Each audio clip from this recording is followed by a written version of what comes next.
Sebuah perjuangan yang sayangnya harus terhenti, bukan hanya karena hasil di lapangan, tetapi juga diwarnai oleh drama, kontroversi, dan keputusan-keputusan yang mengundang tanya. Kekalahan tipis 0-1 dari Irak memang memupuskan impian jutaan rakyat Indonesia. Namun, gema dari pertandingan krusial ini ternyata tidak berhenti di Asia. Ia sampai ke telinga dua maestro sepak bola dunia, Louis van Gaal dan Jose Mourinho. Reaksi mereka mengejutkan, keras, dan membela timnas kita.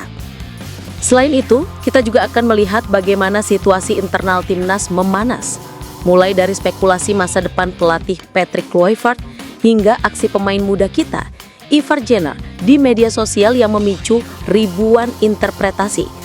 Mari kita bedah satu persatu. Kita mulai dari sorotan utama, kinerja wasit dalam penentuan laga melawan Irak. Pertandingan yang dipimpin oleh wasit asal Tiongkok ini meninggalkan luka dan rasa ketidakadilan yang mendalam. Keputusan-keputusan janggal di momen-momen krusial membuat kita semua, dari penonton di rumah hingga para pemain di lapangan, merasa terugikan. Tapi, siapa sangka, perasaan ini ternyata juga dirasakan oleh dua pelatih legendaris dunia. Dalam sebuah konferensi pers virtual yang diadakan oleh lembaga kajian sepak bola independen di Eropa, Louis van Gaal, mantan pelatih ikonik Belanda dan Manchester United, memberikan pernyataan yang sangat tajam. Dengan nada serius dan wajah yang tampak marah sekaligus bingung, Van Gaal berkata, dan saya kutip, For the fans, for the players, for Ange, is the title. Vult hij zijn positie nog op een hele andere manier in dan dat ik zou willen van mij. Saya menonton pertandingan itu, dan saya harus mengatakan, saya tidak sedang melihat kualifikasi pertandingan Piala Dunia. Apa yang saya lihat? Saya tidak tahu harus menyebutkan apa. Mungkin ini adalah sebuah komedi gelap di lapangan hijau, dan leluconnya ditujukan kepada timnas Indonesia. Van Gaal tidak berhenti di situ. Ia menyoroti dua kejadian spesifik. Pertama, kejadian di menit ke-14 yang melibatkan kapten kita Jay Izzes. Van Gaal dengan tegas mengatakan bahwa bek Irak jelas melakukan kontak berlebihan di dalam kotak penalti. Itu adalah hukuman yang sangat jelas. Pertanyaannya, mengapa wasit tidak meninjau VAR? Mengapa tidak ada intervensi?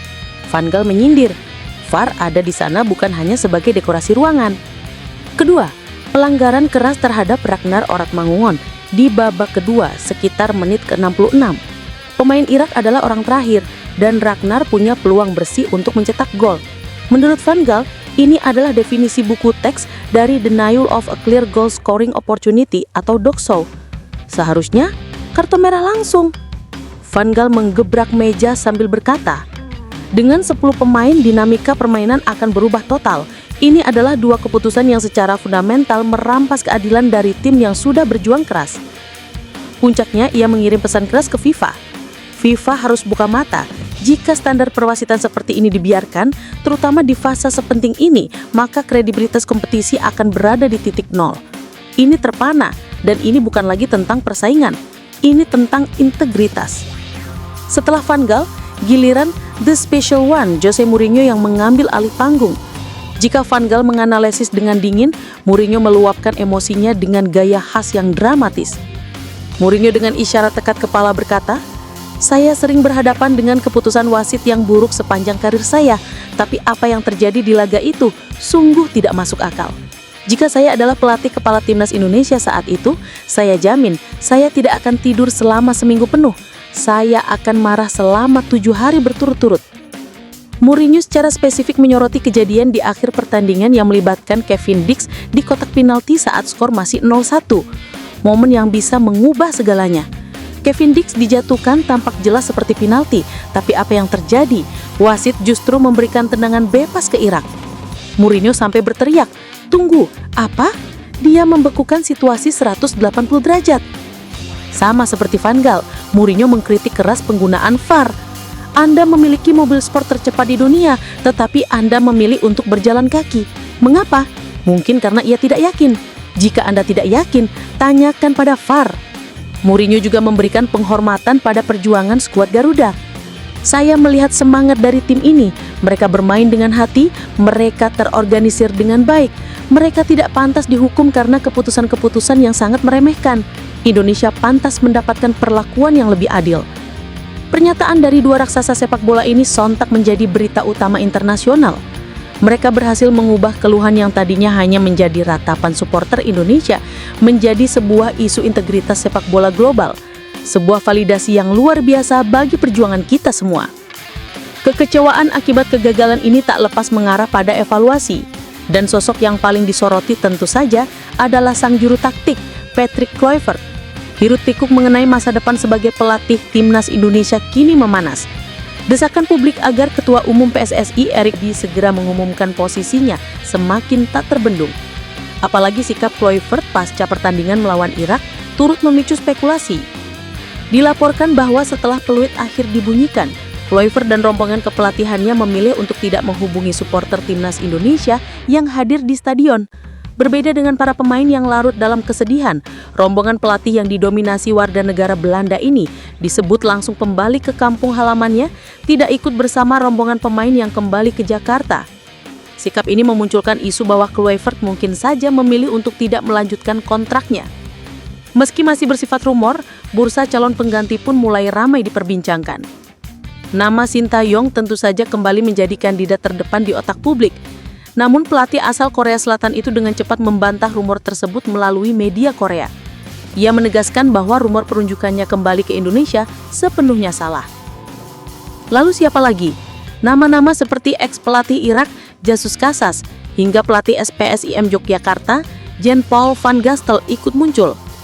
Namun ada satu nama yang sangat menarik dan mungkin perlu dipertimbangkan serius oleh PSSI jika Patrick Kluivert benar-benar angkat kaki. Siapa dia? Usianya memang sudah 73 tahun, tapi pengalamannya jangan ditanya. Van Marwijk adalah pelatih yang mengantarkan timnas nasional Belanda ke final Piala Dunia 2010, sebuah pencapaian yang luar biasa. Yang lebih penting lagi, ia sangat kenyang pengalaman di level Asia. Ia pernah meloloskan Saudi Arabia ke Piala Dunia 2018. Ia juga pernah menangani Australia dan Uni Emirat Arab. Artinya, ia tidak membutuhkan waktu lama untuk beradaptasi dengan karakter dan atmosfer sepak bola Asia, sebuah faktor krusial yang sering menjadi kendala bagi pelatih Eropa.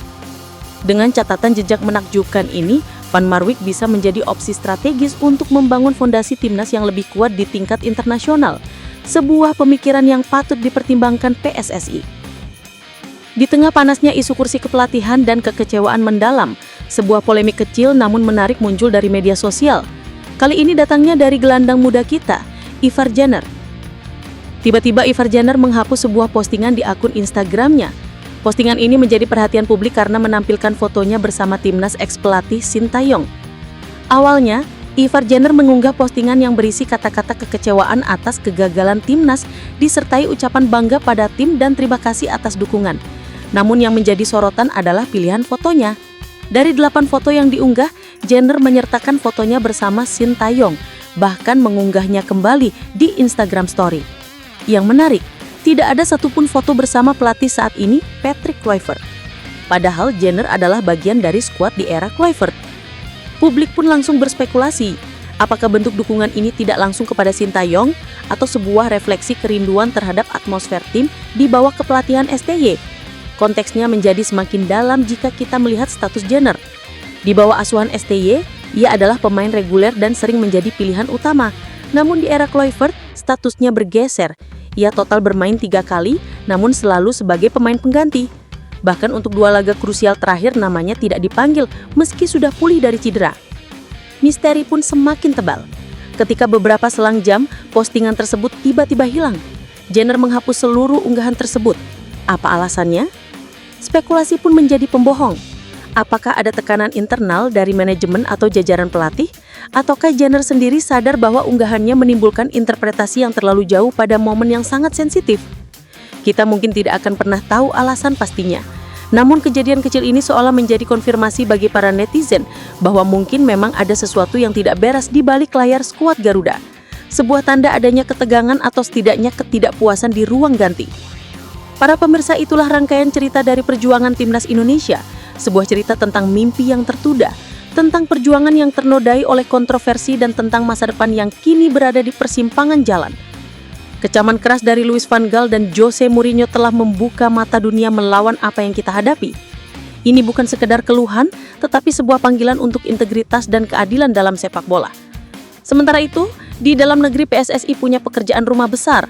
Menentukan arah kepelatihan timnas adalah langkah krusial yang akan menentukan nasib skuad Garuda di tahun-tahun mendatang. Apakah melanjutkan dengan Patrick Kluivert atau mencari nakoda baru seperti Bert van Marwijk? Dan riak-riak kecil di media sosial seperti yang ditunjukkan oleh Ivar Jenner menjadi pengingat bahwa menjaga keharmonisan dan semangat tim sama pentingnya dengan strategi di lapangan. Kita semua boleh kecewa, tapi semangat mendukung timnas Indonesia tidak boleh padam. Semoga dari episode penuh drama ini, sepak bola Indonesia bisa bangkit menjadi lebih kuat, lebih adil, dan lebih berprestasi.